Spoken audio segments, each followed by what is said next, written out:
সন্তানের বয়স হয়ে গেল 300 বছর। এই সন্তানের আরো হায়াত কামনায় তুমি আমার কাছে আসছো দোয়া চাওয়ার জন্য। এই সন্তানের জন্য আরো লম্বা হায়াত তুমি কামনা করতেছো। মাগো তুমি কি জানো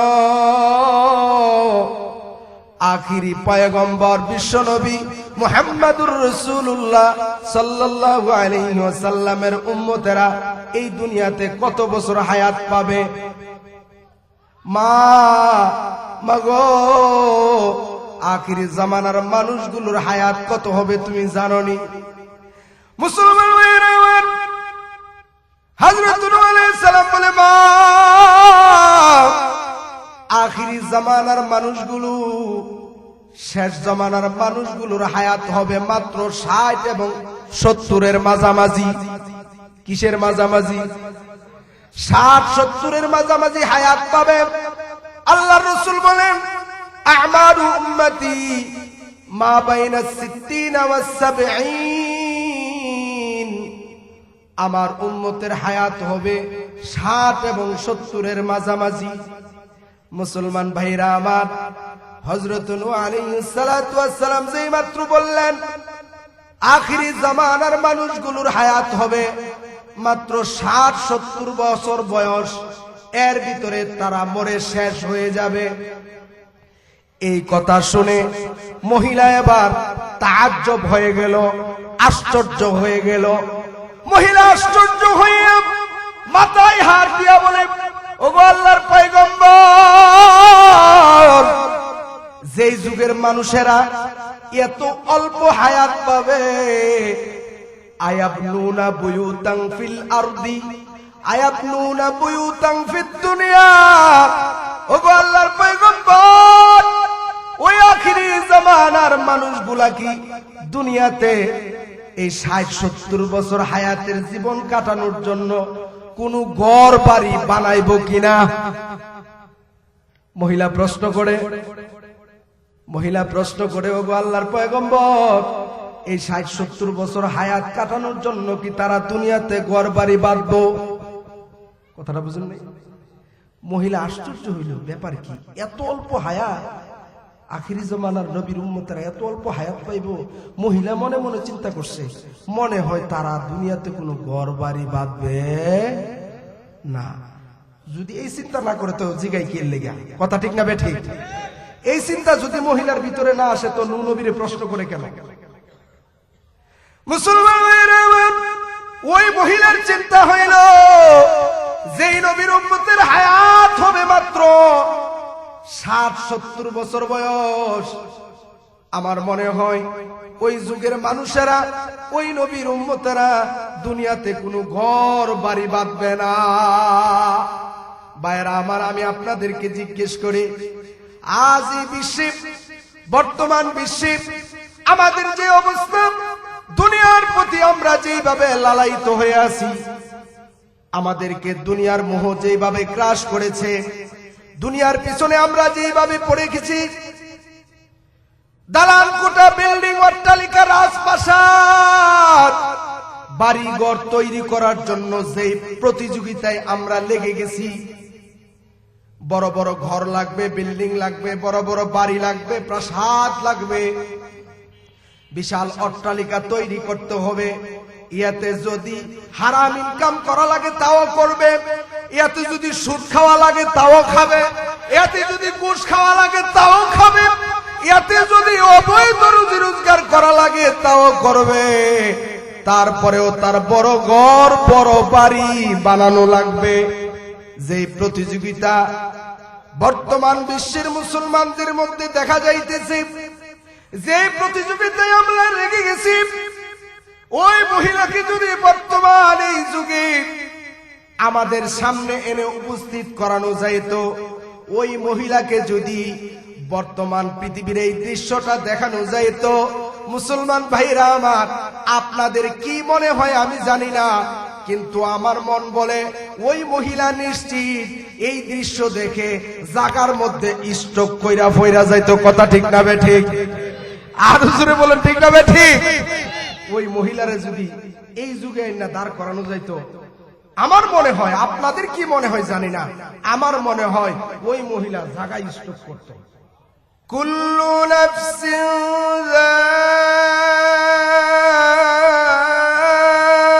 যায়িকাতুল মাউত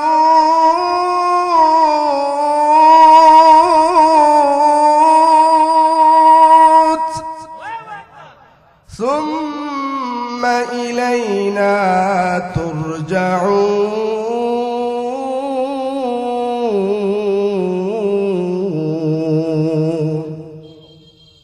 আল্লাহ বলতেছেন কুল্লু নাফসিন যায়িকাতুল মাউত। এই আয়াতটা আপনারা শুনছেন নি? জোরে কন্যা শুনছেন নি? আমার মনে হয় এই আয়াতের তরজমাও অর্থ অনেকের জানা আছে, আছে না নাই?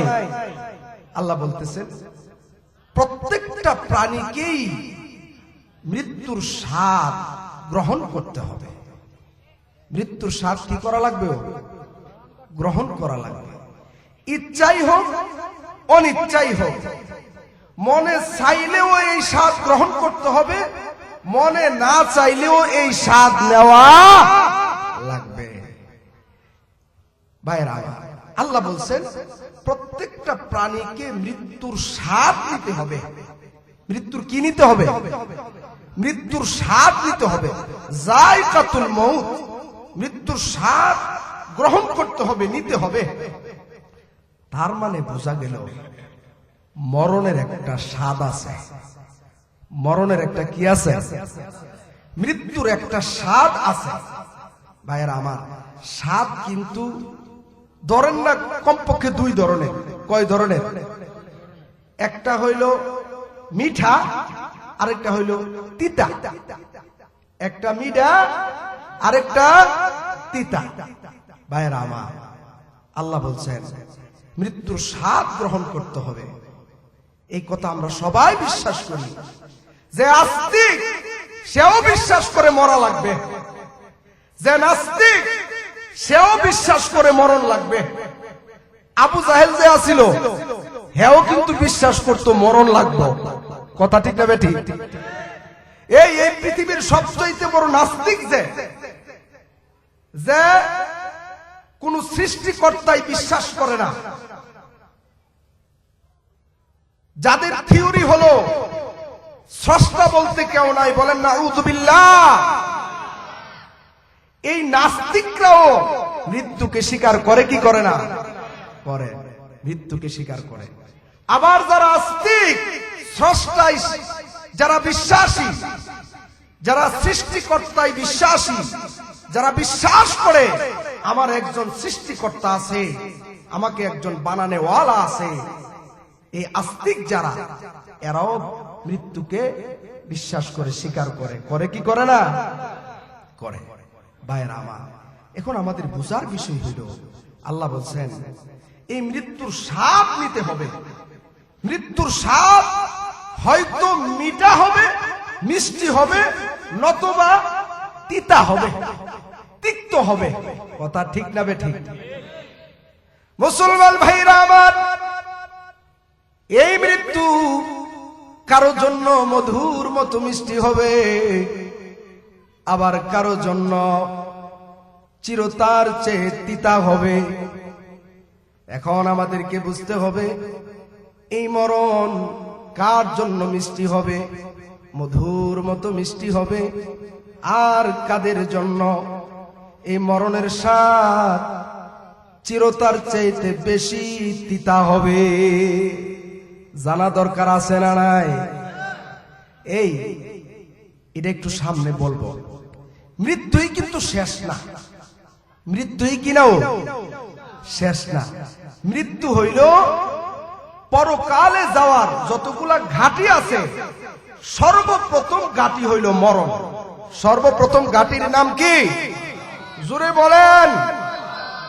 আখিরাতে যাওয়ার সর্বপ্রথম ফার্স্ট যে ঘাটি, এই ঘাটির নাম হইল মরণ।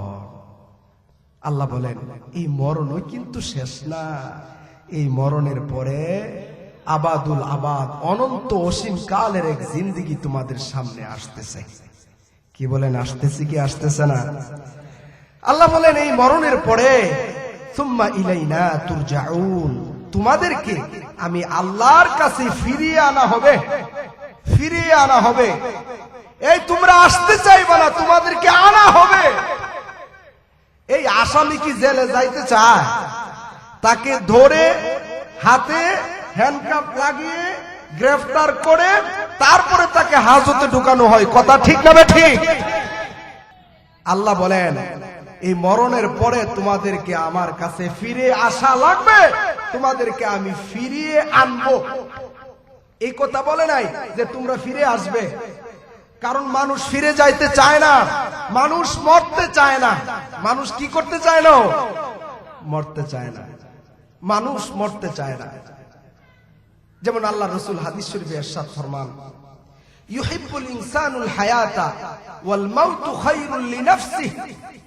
মানুষ বেঁচে থাকাকে পছন্দ করে, শুধু বাঁচতে চায়, বাঁচতে চায়, বাঁচতে চায়, মানুষ মরতে চায় না। আল্লাহর রাসূল বলেন অথচ যদি তার ঈমান থাকে, ঈমানদারের জন্য বেঁচে থাকার চাইতে যথা সময়ে আল্লাহর দেওয়া নির্ধারিত সময়ে মৃত্যু হয়ে যাওয়াই শ্রেষ্ঠ। সুবহানাল্লাহ বলেন। কাদের জন্য? ঈমানদারদের জন্য। ঈমানদারের জন্য বেঁচে থাকার চাইতে আল্লাহর দেওয়া নির্ধারিত টাইমে ইলা আজালিম মুসাম্মা, আল্লাহ বলেন তোমাদের প্রত্যেককে একটা নির্দিষ্ট সময় দিয়ে দেওয়া হয়েছে। ওই আজালে মুসাম্মা, আল্লাহর দেওয়া নির্ধারিত সময়ে দুনিয়া থেকে চলে যাওয়াই ঈমানদারদের জন্য শ্রেষ্ঠ। কেন? কেন? আল্লাহ রাসূল বলছেন তুহফাতুল মুমিনিল মাউত, তুহফাতুল মুমিনিল মাউত। একজন মুমিনের জন্য, একজন ঈমানদারের জন্য, চাই নারী হোক পুরুষ হোক, ধনী হোক গরিব হোক, ছোট হোক বড় হোক, সুন্দর হোক আর অসুন্দর হোক, যেই শ্রেণীর হোক, যদি তার ঈমান থাকে, ওই ঈমানদারের জন্য মৃত্যু হইল মহান আল্লাহর পক্ষ থেকে একটা উপহার স্বরূপ। সুবহানাল্লাহ বলেন। ঈমানদারদের জন্য মৃত্যু কি বলেন না? উপহার, উপহার, গিফট, আল্লাহর পক্ষ থেকে একটা বড় উপহার। এই মরণকে আল্লাহ ঈমানদারদের জন্য উপহার স্বরূপ বানাইছে। মৃত্যুকে আল্লাহ ঈমানদারদের জন্য উপহার স্বরূপ বানাইয়া দিছে। কারণ হইল মৃত্যু না হইলে আমি আর আপনি যে আল্লাহকে না দেখে বিশ্বাস করলাম, পরকালকে না দেখে বিশ্বাস করলাম, জান্নাত জাহান্নাম, হাসর নাসর, মিজান ফুলসিরাত, এগুলা কি আমরা দেখছি? কাফিরদের কেউ দেখছে? আলাপদের তারা মনে দেখছে? আমি যে এলাকায় থাকি এই এলাকার তারা দেখছে মনে হয়। নদীর হেফারের তারা, এই সোনারগাঁয়ের কেউ দেখছে না? বাংলাদেশের কেউ,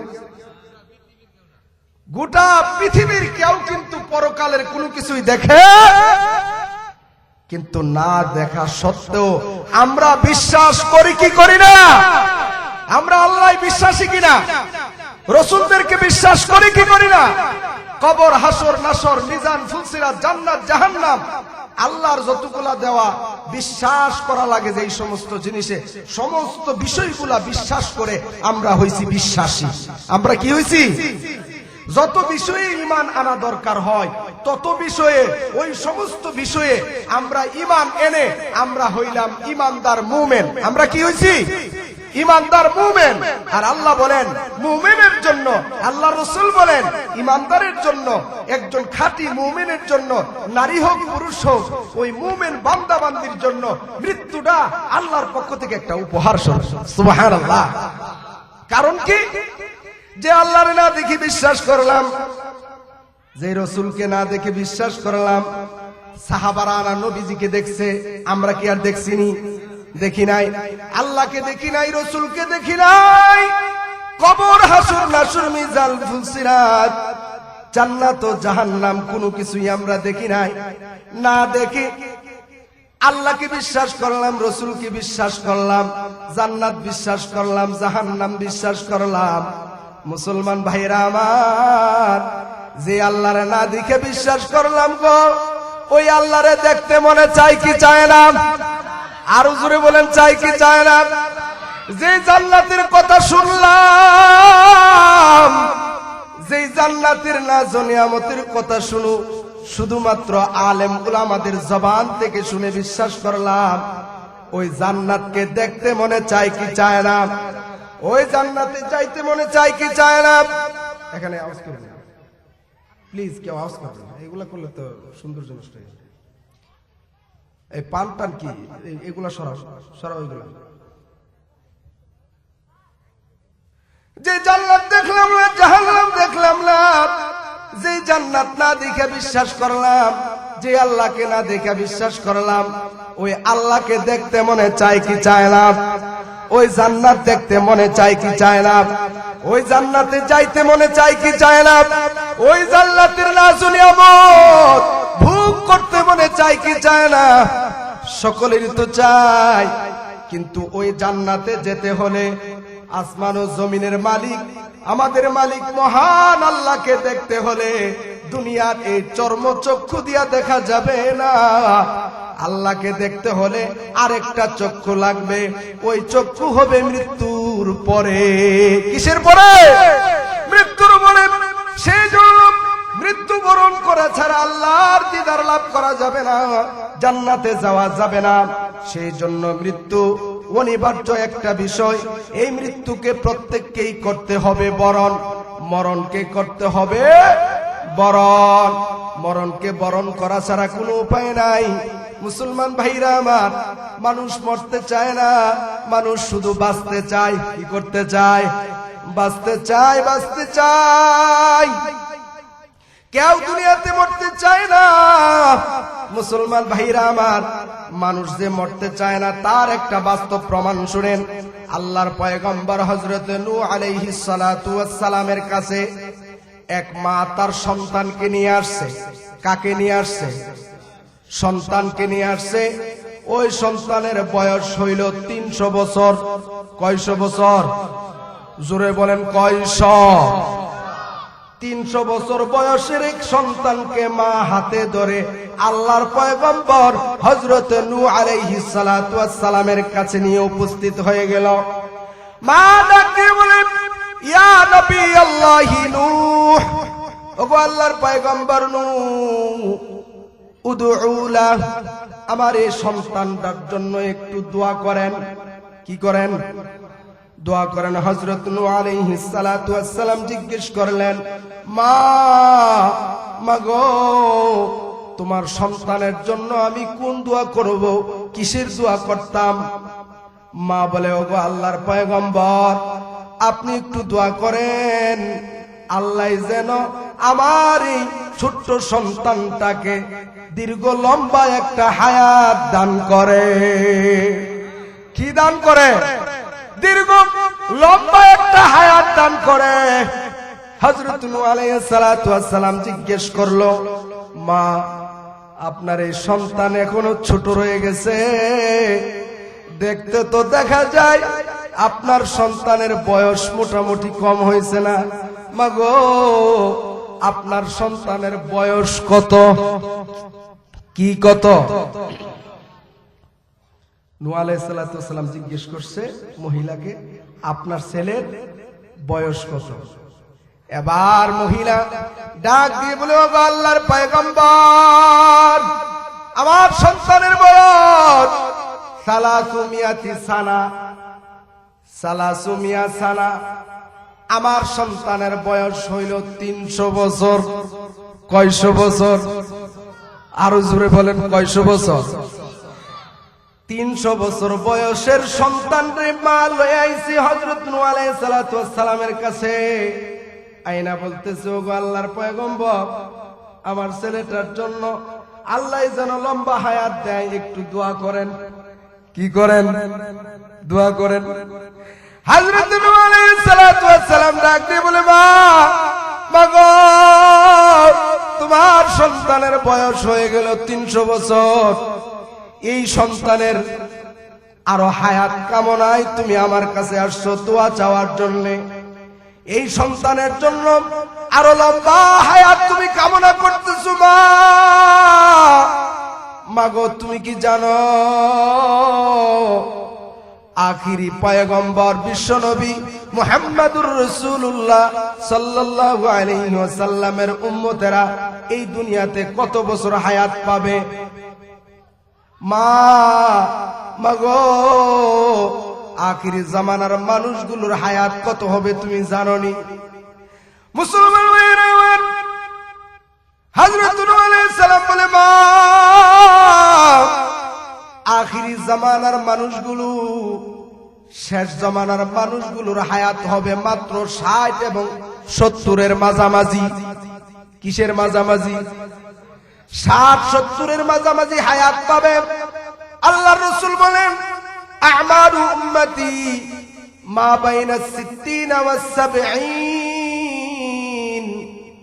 আমার উম্মতের হায়াত হবে 60 এবং 70 এর মাঝামাঝি মুসলমান ভাইরা আমার হযরত নূহ আলাইহিস সালাতু ওয়াস সালাম যেই মাত্র বললেন আখিরি জামানার মানুষগুলোর হায়াত হবে মাত্র 60-70 বছর বয়স এর ভিতরে তারা মরে শেষ হয়ে যাবে এই কথা শুনে মহিলা এবার তাজ্জব হয়ে গেল আশ্চর্য হয়ে গেল মহিলা আশ্চর্য হয়ে মাথায় হাত দিয়া বলে ওগো আল্লাহর পয়গম্বর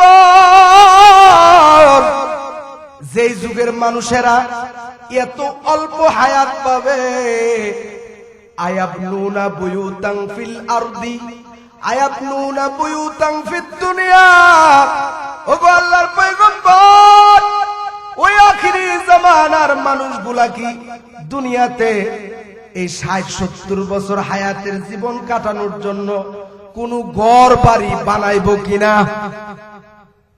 মহিলা প্রশ্ন করে ওগো আল্লাহর পয়গম্বর এই 60-70 বছর হায়াত কাটানোর জন্য কি তারা দুনিয়াতে ঘর বাড়ি বাঁধবো কথাটা বুঝেন নাই মহিলা আশ্চর্য হইল ব্যাপার কি এত অল্প হায়াত আখিরি জামানার নবীর উম্মতেরা এত অল্প হায়াত পাইবো মহিলা মনে মনে চিন্তা করছে মনে হয় তারা দুনিয়াতে কোনো ঘর বাড়ি বাঁধবে না যদি এই চিন্তা না করে তো জিগাই কি লেগে কথা ঠিক না বে ঠিক এই চিন্তা যদি মহিলার ভিতরে না আসে তো নূহ নবীরে প্রশ্ন করে কেন মুসলমান ওই মহিলার চিন্তা হইল যেই নবীর উম্মতের হায়াত হবে মাত্র 60-70 বছর বয়স আমার মনে হয় ওই যুগের মানুষেরা ওই নবীর উম্মতেরা দুনিয়াতে কোনো ঘর বাড়ি বাঁধবে না ভাইরা আমার আমি আপনাদেরকে জিজ্ঞেস করি আজ এই বিশ্বে বর্তমান বিশ্বে আমাদের যে অবস্থা দুনিয়ার প্রতি আমরা যেভাবে লালায়িত হয়ে আছি আমাদেরকে দুনিয়ার মোহ যেভাবে গ্রাস করেছে দুনিয়ার পিছনে আমরা যেভাবে পড়ে গেছি দালান কোঠা বিল্ডিং অট্টালিকা রাজপ্রাসাদ বাড়িঘর তৈরি করার জন্য যে প্রতিযোগিতায় আমরা লেগে গেছি বড় বড় ঘর লাগবে বিল্ডিং লাগবে বড় বড় বাড়ি লাগবে প্রাসাদ লাগবে বিশাল অট্টালিকা তৈরি করতে হবে ইয়াতে যদি হারাম ইনকাম করা লাগে তাও করবে ইয়াতে যদি সুদ খাওয়া লাগে তাও খাবে ইয়াতে যদি ঘুষ খাওয়া লাগে তাও খাবে ইয়াতে যদি অবৈধ রুজি রোজগার করা লাগে তাও করবে তারপরেও তার বড় ঘর বড় বাড়ি বানানো লাগবে যে প্রতিযোগিতা বর্তমান বিশ্বের মুসলমানদের মধ্যে দেখা যাইতেছে যে প্রতিযোগিতায় আমরা লেগে গেছি ওই মহিলাকে যদি বর্তমান এই যুগে আমাদের সামনে এনে উপস্থিত করানো যাইত ওই মহিলাকে যদি বর্তমান পৃথিবীর এই দৃশ্যটা দেখানো যাইত মুসলমান ভাইরা আমার আপনাদের কি মনে হয় আমি জানি না কিন্তু আমার মন বলে ওই মহিলা নিশ্চিত এই দৃশ্য দেখে জাগার মধ্যে স্ট্রোক কইরা ফইরা যাইতো কথা ঠিক না বে ঠিক আর জোরে বলেন ঠিক না বে ঠিক ওই মহিলারে যদি এই যুগে না দাঁড় করানো যাইতো আমার মনে হয় আপনাদের কি মনে হয় জানি না আমার মনে হয় ওই মহিলা জাগায় স্ট্রোক করত কথা ঠিক কিনা পায়ের আবার এই অল্প হায়াতের জীবন 60-70 বছর জীবন এই জীবনটাকে কাজে লাগাইতে হবে। কিসে লাগাইতে হবে? জোরে বলেন না, কিসে লাগাইতে হবে? এই দুনিয়া থাকার জায়গা না, এই দুনিয়া থাকার জায়গা না। এখানে কেউ থাকতে পারে নাই, আমি আর আপনিও থাকতে পারবো। আল্লাহ বলেন, মিনহা খালাকনাকুম ওয়া ফিহা নুঈদুকুম ওয়া মিনহা নুখরিজুকুম তারাতান উখরা। আল্লাহ বলেন, এই মাটি থেকে তোমাকে সৃষ্টি করেছি, আবার তোমাকে এই মাটির ভিতরে নিয়ে যাওয়া হবে, আরেকবার তোমাকে এই মাটি থেকে উত্তোলন করা হবে। মিনহা খালাকনাকুম ওয়া ফিহা নুঈদুকুম ওয়া মিনহা নুখরিজুকুম তারাতান উখরা। আল্লাহ বলেন, রে বান্দা বান্দিরা, আমি আল্লাহ তোমাদেরকে এই মাটি থেকে সৃষ্টি করেছি, আবার মৃত্যুর মাধ্যমে এই মাটির ভিতরেই তোমাদেরকে নিয়ে যাব, আবার তোমাদেরকে বিচার দিনে এই মাটি থেকে উত্তোলন করা হবে, উঠানো হবে। আল্লাহ বলেন, আফাহাসিবতুম আন্নামা খালাকনাকুম আবাসাও ওয়া আন্নাকুম ইলাইনা লা তুরজাউন।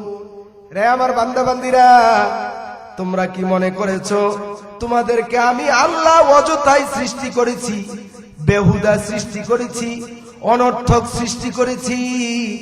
না না না, তোমাদেরকে আমি আল্লাহ অনর্থক, বেহুদা, অযথা সৃষ্টি করি নাই। তোমাদেরকে আমি আল্লাহ একটা উদ্দেশ্য নিয়ে বানাইছি।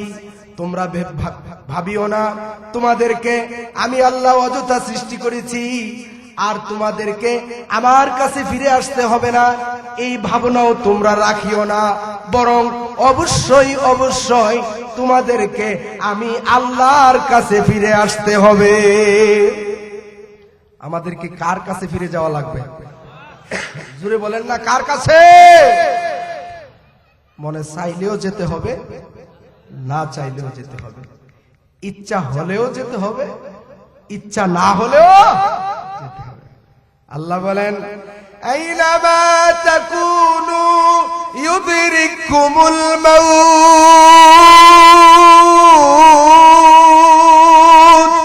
ওয়ালাউ কুনতুম ফি বুরুজিম মুশাইয়াদা। أينما تكونوا يدرككم الموت ولو كنتم في بروج مشيدة। এই মরণ থেকে বাঁচার জন্য যেখানে পলায়ন করো, যেই জায়গায় থাকো না কেন, ওখান থেকে মৃত্যু তোমাকে গ্রেফতার করে নিয়ে আসবে। আমরা যেখানেই থাকি না কেন, মরণ আমাদেরকে ধরে নিয়ে যাবে। আজ পর্যন্ত এই পৃথিবীতে কি কেউ বাঁচতে পারছে? জোরে বলেন না, পারছে? কিয়ামত পর্যন্ত কেউ কি এই পৃথিবীতে মরণ থেকে বাঁচতে পারবে? আর জোরে বলেন না, পারবে? পারবে না। এই দুনিয়া হইল মুসাফির খানা। কি খানা বলেন না? মুসাফির খানা। এখানে আমরা মুসাফির, পথিক। এখানে আমরা পথিক, আমরা এই দুনিয়ায় মুসাফির। আমাদের আসল বাড়ি, আসল জায়গা, আসল ঠিকানা হইল আখেরাত। আসল ঠিকানা কি? রাত, আখেরাত। এই আখেরাত কি ভোলা যাবে? মরণ থেকে যতই পালাও, মরণ তোমায় লইবে গিরি। মরণ থেকে যতই পালাও, মরণ তোমায় লইবে ঘিরি। যদিও সদর আকাশ পানে পালাও সেথাই লাগি সিঁড়ি। যদিও সুদূর আকাশ পানে পালাও সেথায় লাগিয়ে সিঁড়ি यहाँ हम सब मुसाफिर हैं वही आखिर ठिकाना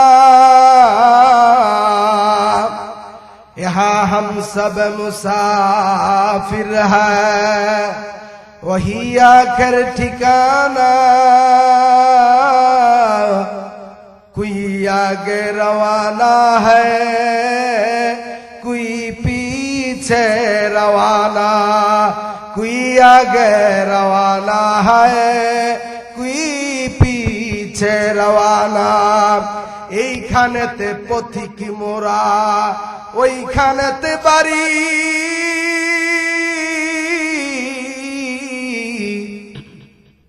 এইখানেতে পথিক মোরা ওইখানেতে বাড়ি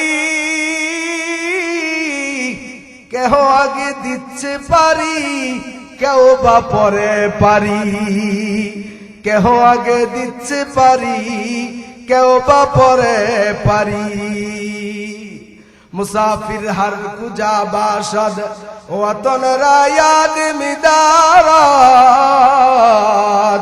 মুসাফির হর কুজা বাসদ ওয়াতন রায়াদ মিদারাদ চুবুলবুল দর কফস বাসদ চমনরা याद मिदाराद चुबुलबुल दर कफस बासद चमनरा याद मिदाराद পথিক যেথায় থাক না কেন ও তার বাড়ি রাখে মনে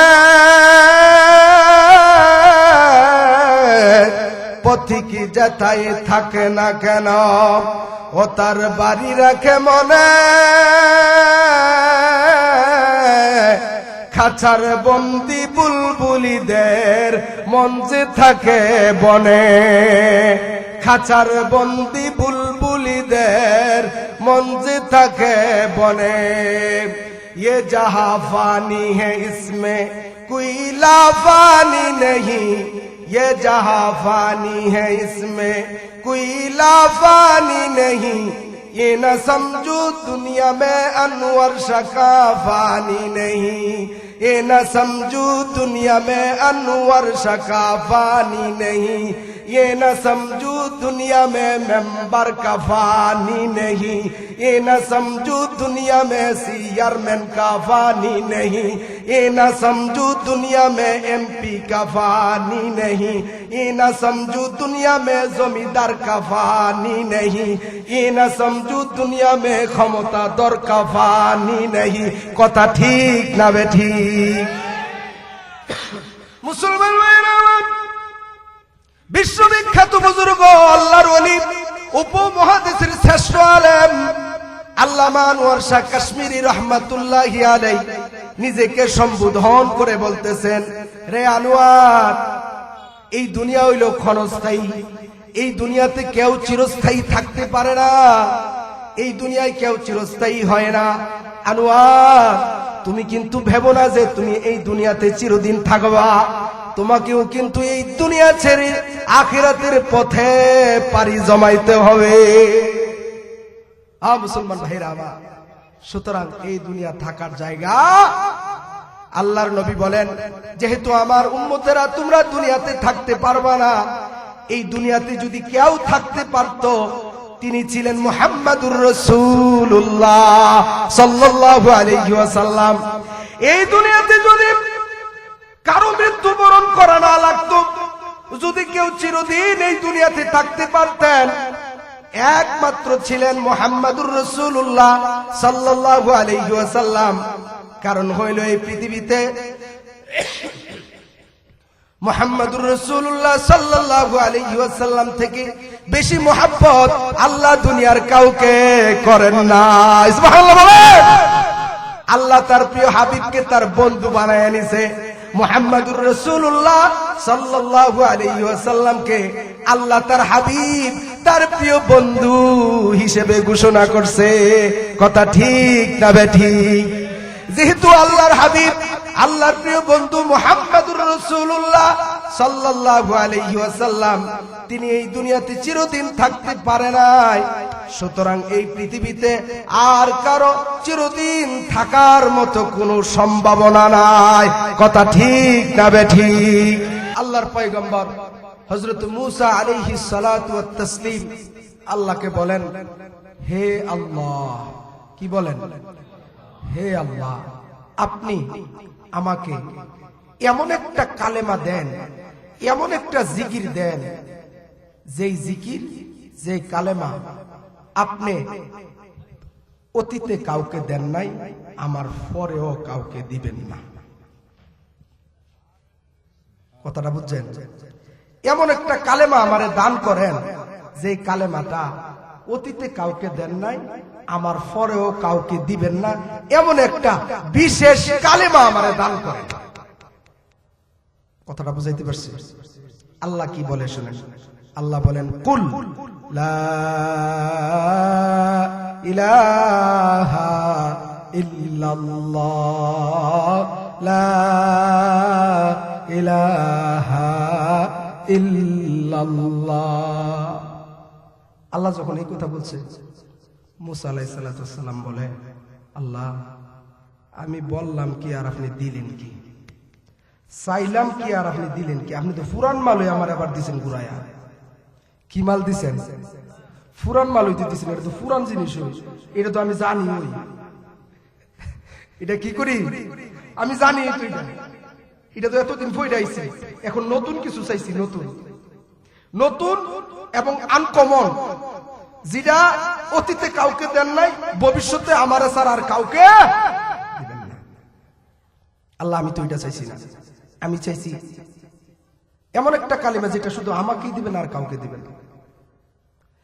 আল্লাহ বলেন, মূসা রে মূসা, মূসা রে, এই কালিমাটা যদিও তোমার কাছে হালকা মনে হয়, এই কালেমাটা তোমার কাছে যদিও পুরাতন মনে হয়, কিন্তু রে মূসা, তুমি কি জানো এই কালেমার ওজন কত বেশি? এই কালেমার ওয়েট কত বেশি? মূসা বলে, আল্লাহ জানি না তো। আল্লাহ বলেন, মূসা তাহলে ভালো করে শুনে রাখো। মূসা রে, সাত আসমান সাত জমিন কুল কায়নাতকে যদি এক পাল্লায় রাখোস রে মূসা, আর আমি আল্লাহ তোরে যে কালেমা দিছি লা ইলাহা ইল্লাল্লাহ, ওই লা ইলাহা ইল্লাল্লাহ এই কালেমাটাকে যদি এক পাল্লায় রাখো রে, তাহলে এই লা ইলাহা ইল্লাল্লাহর কালেমার পাল্লা ভারী হয়ে যাবে। এত আস্তে কইলেন সুবহানাল্লাহ, সর্বনাশ। গলাটা ছেড়ে চিৎকার মেরে বলুন সুবহানাল্লাহ। সাত আসমান সাত জমিন যদি এক পাল্লায় রাখো, আর লা ইলাহা ইল্লাল্লাহকে যদি এক পাল্লায় রাখো, তাহলে লা ইলাহা ইল্লাল্লাহর পাল্লা ভারী হয়ে যাবে। সুবহানাল্লাহ। এই কালেমার জিকির করা দরকার আছে না নাই? সেই জন্য সকাল বিকাল, সকালে 100 বার লা ইলাহা ইল্লাল্লাহ, সন্ধ্যায় 100 বার লা ইলাহা ইল্লাল্লাহর জিকির করবেন। মুসলমান ভাইরা আমার, যে বান্দা সকাল বিকাল 100 বার লা ইলাহা ইল্লাল্লাহর জিকির করবে, প্রত্যেকবার লা ইলাহা ইল্লাল্লাহ বলার দ্বারায় আল্লাহ পাক তার দিলের মধ্যে এক একটা লা ইলাহা ইল্লাল্লাহর শিল মোহর মাইরা দিবে। সুবহানাল্লাহ। আমাদের দিলে আল্লাহর একত্ববাদের শিল লাগুক, আমরা চাই কি চাই না? সকাল বিকাল জিকির করে না না করে? জোরে বলেন, করে না না করে? পিছনের তারা কইছে না তো? জিকির করে না না করে? আর জোরে বলেন, করে না না করে?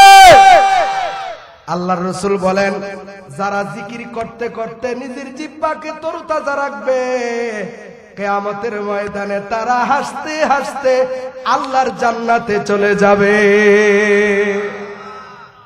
মুসলমান ভাইরা আমার, যে কথা আমি বলতেছিলাম, এই মৃত্যু থেকে কেউ বাঁচতে পারবে না, মরণ থেকে কেউ বাঁচতে পারবে না। মৃত্যুকে আমাদের করতে হবে বরণ, তবে মৃত্যুর আগের জিন্দেগিটা কোন কাজে ব্যয় করব, মৃত্যুর পরের জীবন আমার কেমন হবে এটা নির্ভর করবে মৃত্যুর আগের জিন্দেগির আমলের উপরে। কিসের উপরে? আল্লাহর রাসূল বলেন আল কাইয়িসু মান দানা নাফসাহু ওয়া আমিলা লিমা বা'দাল মাউত। সবচাইতে জ্ঞানবান বুদ্ধিমান ওই ব্যক্তি যেই ব্যক্তি মৃত্যুর আগে আগে মৃত্যুর জন্য প্রস্তুতি গ্রহণ করে। কি গ্রহণ করে? মৃত্যুর আগে মৃত্যুর প্রস্তুতি গ্রহণ করে। মুসলমান ভাইরা আমার, আর আল্লাহর নবী বলেন সবচাইতে বোকা নির্বোধ হইল ওই ব্যক্তি ওয়াল আজিজু মান আতবা নাফসাহু হাওয়াহা ওয়া তামান্না আলাল্লাহ। আর যেই ব্যক্তি নিজের মনকে নিজের মন চাহি অনুযায়ী চালাইছে, মনে যেমনে চাই ওইভাবেই চলছে, আর মনে মনে মন কলা খাইছে। কি কলা খাইছে? মন কলা খাইছে। মনে মনে আল্লাহর কাছে বড় বড় আশা লইয়া বইয়া রইছে। নিজেরে চালাইছে নিজের মন চাহি মতো, কোরআন সুন্নাহর ধার ধারে নাই, আল্লাহর হুকুম নবীর সুন্নত মানে নাই, কিন্তু বড় বড় লেকচার দিয়া নিজেকে বড় ইমানদার দাবি করছে। কি দাবি করছে? বড় ইমানদার দাবি করছে। আর বলছে নামাজ না পড়লে কি আমরা ইমান ঠিক আছে? কি ঠিক আছে? ইমান ঠিক আছে। যে নামাজ পড়ে না বেনামাজি, হের আবার ইমান থাকে কেমনে? হের ইমান মরা ইমান। কি ইমান? মরা ইমান, দুর্বল ইমান। এই ইমান দিয়া জান্নাত পর্যন্ত যাওয়া সম্ভব না। এই ইমান দিয়া কই পর্যন্ত যাওয়া সম্ভব না? জান্নাত পর্যন্ত যাওয়া সম্ভব না। এগুলো আমাদের হক্কানি আলেম বসে, এগুলো সব জায়গায় চলে না। আলহামদুলিল্লাহ, আজকের যিনি প্রধান মেহমান উনি স্টেজে এসে গেছেন, হুজুরে তাকবীর দিতেছিল, কিন্তু আমাদের হক্কানি উলামায়ে কেরাম, হক্কানি রব্বানি আলেম যারা, তারা কোরআন সুন্নাহর আলোচনা চলাকালীন কেউ আসলে তার ব্যাপারে জোরে সুরে কোরআন সুন্নাহর আলোচনাকে স্থগিত করে দিয়ে, বন্ধ করে দিয়ে তার নামে বড় স্লোগান দেওয়া, এটা আমাদের মুরব্বীরা পছন্দ করে। আরো জোরে বলেন, পছন্দ করে নাকি? করে না। হুজুর এসে গেছে, আমি অল্প সময়ের ভিতরে আমার আলোচনাটা সমাপ্ত করে দিই। শুনবেন তো ইনশাআল্লাহ? হুজুর অনুমতি দিলে আমি আলোচনাটা শেষ করি। ভাইয়েরা আমার, এই মৃত্যু থেকে আমরা বাঁচতে পারবো? পারবো না। এখন আসেন যে কথাটা আমি বলতেছিলাম, কথাটা আমি বুদ্ধিমান ওই ব্যক্তি, জ্ঞানী ওই ব্যক্তি, যেই ব্যক্তি মৃত্যুর আগে মৃত্যুর জন্য প্রস্তুতি গ্রহণ করে। মৃত্যুর আগে মৃত্যুর জন্য কি করে? প্রস্তুতি গ্রহণ করে। এখন মৃত্যুর আগে মৃত্যুর প্রস্তুতি বলতে আমরা কি বুঝি? প্রতিদিন সকালে একবেলা ব্যায়াম করব, বিকালে আরেক বেলা ব্যায়াম করব, সকাল বিকাল দুই বেলা এক্সারসাইজ করব, এটার নাম কি মৃত্যুর প্রস্তুতি? জোরে কন্যা, এটার নাম মৃত্যুর প্রস্তুতি? তাহলে মৃত্যুর প্রস্তুতি, এটার অর্থটা কি? মুসলমান ভাইরা আমার, মৃত্যুর আগে মৃত্যুর প্রস্তুতি, এই কথার অর্থ হইল এই মুহূর্তে যখন থেকে আমি বুঝলাম আমার সামনে মৃত্যুর পরে অনন্ত অসীম কালের এক জীবন আসতেছে, যে জিন্দেগি শুরু আছে কোনদিন শেষ হবে না, ওই জীবনের সুখ শান্তি পেতে হলে, ওই জীবনে জান্নাত লাভ করতে হলে, জাহান্নাম থেকে মুক্তি পেতে হলে আল্লাহর হুকুম নবীর তরিকা ছাড়া বিকল্প কোনো রাস্তা নাই, বিকল্প কোনো পথ ঘাট খোলা নাই। যেই ব্যক্তি আখিরাতের চিন্তা চলে আসছে, যেই ব্যক্তি মৃত্যুকে বিশ্বাস করলো, মৃত্যুর হাত থেকে বাঁচতে পারবো না এই কথা যার বুঝে আসছে, তার জন্য কর্তব্য হইল ওই মুহূর্তের সঙ্গে সঙ্গে নিজের অতীত জীবনের সমস্ত গুনাহ থেকে আসমান ও জমিনের মালিক মহান আল্লাহর দরবারে তওবা করা। কি করা? আর জোরে বলেন, আল্লাহর দরবারে কি করা?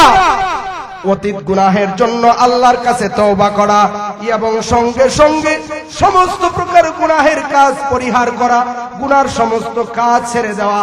কেউ যদি সুদের সাথে লিপ্ত থাকে সুদ ছেড়ে দিবে, কেউ যদি ঘুষের সাথে লিপ্ত থাকে ঘুষ ছেড়ে দিবে, কেউ যদি জিনা ব্যভিচারে লিপ্ত থাকে জিনা ব্যভিচার ছেড়ে দিবে, উলঙ্গ পরা বেহায়া পরায় যদি কেউ লিপ্ত থাকে ওই কাজ সঙ্গে সঙ্গে ছেড়ে দিতে হবে। খোদাদ্রোহী নাস্তিকতার সাথে যদি কেউ লিপ্ত থাকে, জড়িত থাকে, সঙ্গে সঙ্গে ওই নাস্তিকতা পরিহার করে আল্লাহ এবং তার রাসূলের প্রতি বিশ্বাসী হতে হবে। এক কথায় এই মুহূর্তে সমস্ত গুনাহ থেকে তওবা করবে এবং গুনাহের কাজ ছেড়ে দিবে। ভবিষ্যৎ জীবন আল্লাহর হুকুম নবীর তরিকা মতো চালাবে। ভবিষ্যৎ জীবন আল্লাহর হুকুম নবীর সুন্নাহ মোতাবেক পরিচালনা করবে, এই বলে ওয়াদাবদ্ধ হতে হবে। সাথে সাথে আরেকটা কাজ করতে হবে, শুধু তওবা করেই ক্ষান্ত হওয়া যাবে না, তওবার পরে আরেকটা কাজ করতে হবে। যদি দুনিয়ার কোনো মানুষের হক নষ্ট করে থাকে, কিসের হক নষ্ট করে থাকে? যদি দুনিয়ার কোনো মানুষের হক নষ্ট করে থাকে, তাহলে যার হক নষ্ট করেছে, যার মনে কষ্ট দিয়েছে, তার কাছ থেকে তার হক তাকে বুঝাইয়া দিতে হবে, তার হক তাকে যথাযথ পৌঁছে দিতে হবে।